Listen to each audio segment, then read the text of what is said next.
आमच्या empathy health सोल्युशन्समध्ये एक परिचित आले. त्यांना हेल्थ इन्शुरन्सबद्दल गायडन्स हवा होता.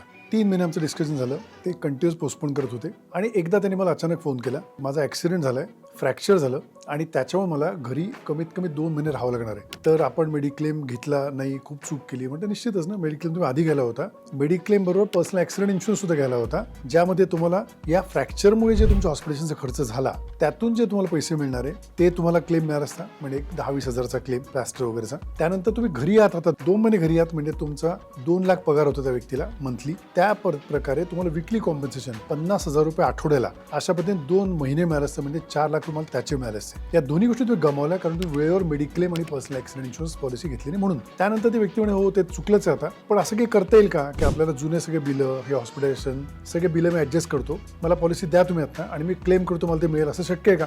मी त्यांना सपशेल नकार दिला. म्हटलं असं होत नाही, मला एजंटला कळकायची विनंती. असे कस्टमर तुम्हाला भेटले, त्यांना मदत करायचं किंवा त्यातून काहीतरी बेनिफिट घ्यायचा मुळीच प्रयत्न करू नका, जो मार्केटमध्ये नाव खराब होऊ शकतो.